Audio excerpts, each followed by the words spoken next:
আসসালামু আলাইকুম। সবাই কেমন আছেন? আশা করি সবাই ভালো আছেন।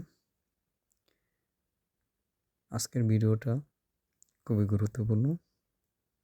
যারা পর্তুগাল আসবেন অবশ্যই এই ভিডিওটা ১ম থেকে শেষ পর্যন্ত দেখবেন। যারা অলরেডি আসার চিন্তা করতেছেন বা যারা ভিসা পেয়েছেন, তো তাদের ক্ষেত্রে আমি বলি যে যারা এখন পর্তুগালের জন্য ট্রাই করতেছেন, অবশ্যই পর্তুগাল সম্পর্কে ভালোভাবে জেনে তারপরে পর্তুগালের জন্য কাগজপত্র জমা দিবেন। কারণ এখানে কিন্তু আসলে কিন্তু হিউজ পরিমাণ টাকা কিন্তু আপনার ইনভেস্ট করা লাগে। মিনিমাম ২০ থেকে ২২ লক্ষ টাকা বাংলাদেশ থেকে আসে। অনেক এজেন্সি দেখা যাচ্ছে ২০ থেকে ২৫-২৭ লক্ষ টাকাও কিন্তু অনেকের পুড়ে যায়, ঠিক আছে?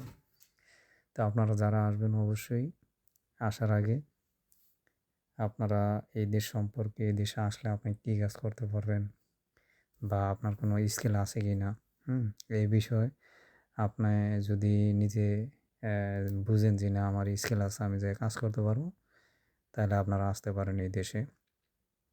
বিশেষ করে যদি বাপের যদি কোটি টাকা থাকে যে আমি ১ মাস কাজ না থাকলে বা ৬ মাস কাজ না থাকলে বইসে আমি খাইতে পারবো বা আমারে চালাইতে পারবো। এরকম ফ্যামিলির লোক যদি তাদের নিজের টাকা আসে, আমি মনে করি তাদের জন্য এটা পর্তুগাল বেস্ট একটা কান্ট্রি। আর যারা মনে করেন যে না আমি পর্তুগাল গেলে লাখ টাকা ইনকাম করবো, হ্যাঁ, তো আমি এখান থেকে ব্রাক থেকে লোন নেবো ১০ লাখ, মামুর বাড়ি থেকে আনবো ৫ লাখ। এইভাবে যারা মনে হয় যে ঋণ করে পর্তুগালে আসবেন তারা সবচেয়ে বড় ভুল করবেন। কারণ এই দেশে আসলে আপনি লাখ টাকা ইনকাম করতে পারবেন না। কারণ আসলে আপনাকে অনেক পরিশ্রমী হইতে হইব, আপনার কাজ জানা লাগবে। বিশেষ করে যদি আপনার যদি ওয়েল্ডার স্কিল থাকে বা আপনি কনস্ট্রাকশন সেক্টরে যদি আপনার কোনো স্কিল থাকে, যদি আপনার ড্রাইভিং লাইসেন্স থাকে, সেক্ষেত্রে আপনি এই দেশে আইসা হয়তো আপনি বেশি সময় লাগবে না। আপনি আইসা জব খুঁজে নিতে পারবেন এইখানে। এইখানে আপনার আসলে মূলত আপনার আসলে আপনাকে কেউ এখানে কাজ খুঁজে দিবে না। আপনার কাজটা কিন্তু আপনি নিজে কিন্তু খুঁজে নিতে হবে। পরিচিত লোক থাকলে সেটা হচ্ছে আলাদা ব্যাপার। ঠিক আছে? যে না আপনার রিলেটিভ আছে, সে হয়তো আপনার জন্য ট্রাই করবে। তারপর নিজেও ট্রাই করা লাগবে। তারপরে আপনি এই দেশে আসেন, সমস্যা নেই। আর এখানে থাকার বিষয়টাই কিন্তু অনেক ইম্পোর্টেন্ট। এখানে আপনি একটা চীনা অচেনা জায়গায় আপনি আসবেন। অবশ্যই আপনার যদি পরিচিত কেউ থাকে, আসার আগে আপনি তার সাথে কন্ট্যাক্ট করে রাখবেন যে আমি আসতেছি অমুক তারিখে, আমার জন্য একটা সিট রাখেন। আপনি আইসা কই উঠবেন, ঠিক আছে? আপনার এরকম না যে এটা মিডল ইস্ট আপনার কোম্পানি আপনার সব কিছু বহন করবে, এরকমটা না। আপনি ভিসা পাবেন ঠিকই, কিন্তু আপনার মনে করেন যে একটা D1 ক্যাটাগরি একটা ভিসা, মানে এরকম না যে আপনি মনে করেন যে পর্তুগালে ঢুকে গেছেন। এখানে ভিসা পাওয়ার পরও অনেক কিছু ডিপেন্ড করে। আপনি মনে করেন যে এই দেশে ভিসা পাইয়া ঢুকতে পারবেন কি না, এটা কিন্তু অনেক ইম্পর্টেন্ট একটা জিনিস। অনেক সময় দেখা গেছে এয়ারপোর্টে যখন আপনি আসবেন, আপনার কাগজপত্র যদি সঠিক না হয় বা আপনার কোম্পানি যদি রিসিভ না করে, সেই ক্ষেত্রে কিন্তু আপনাকে বাংলাদেশে ব্যাক করার সম্ভাবনা থাকতে পারে, হ্যাঁ? আপনি যখন ভিসা পাইবেন, ভিসা পাওয়ার পরে কিন্তু আপনি অবশ্যই আপনার এজেন্সির সাথে কন্ট্যাক্ট করবেন। আর সম্ভব যদি হয় আপনার কোম্পানির সাথে কন্ট্যাক্ট করতে পারেন যে আপনাকে কে রিসিভ করবে। আপনারা তো হয়তো চিন্তা করেন যে ভাই ভিসা পাইছি, আমি তো পর্তুগাল ঢুকে গেছি।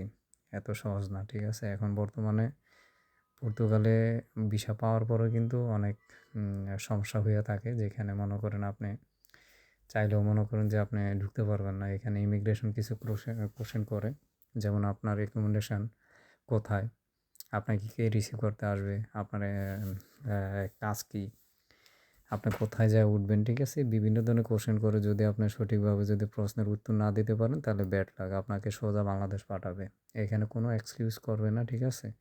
এটা কিন্তু মাথায় রাখা লাগবে। আপনি এত টাকা খরচ করে এই দেশে আসবেন, কিন্তু এই দেশে আইসা যদি আপনি বাংলাদেশ চইলা যান, আপনি কিন্তু ওই এজেন্সির কাছ থেকে কিন্তু ৳১ ব্যাকও নিতে পারবেন না, ঠিক আছে? কারণ তাদের পকেটে যখন টাকাটা ঢুকে যাবে, সেইখান থেকে আর বের করার কোনো অপশন থাকবে না।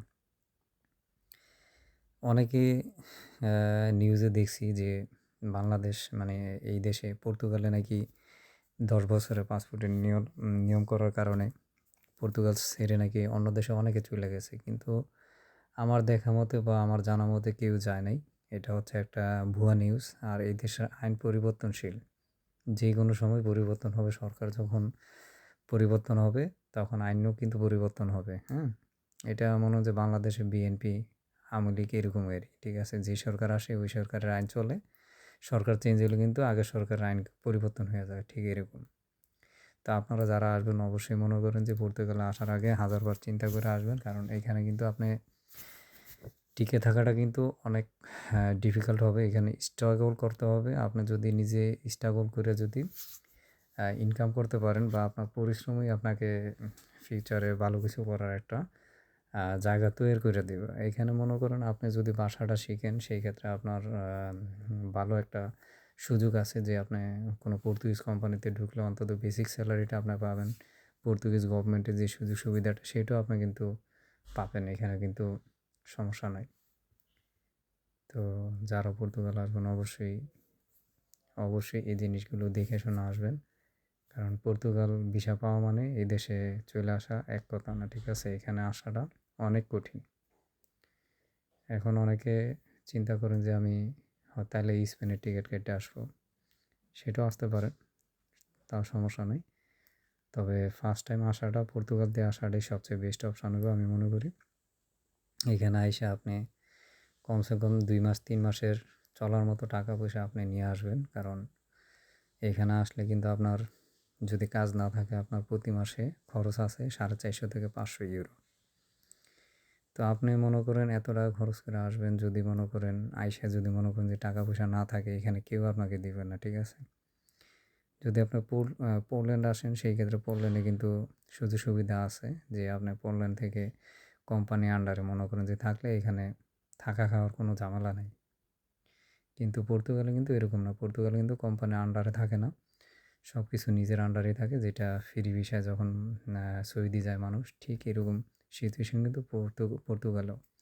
তো যারা মনে করেন যে পর্তুগালে আসবেন অবশ্যই জাইনা বুইঝা তারপরে কিন্তু পর্তুগালের পথে পা দেবেন। তো পর্তুগালের ভিসা হলে একটা ফিউচার আছে এখানে।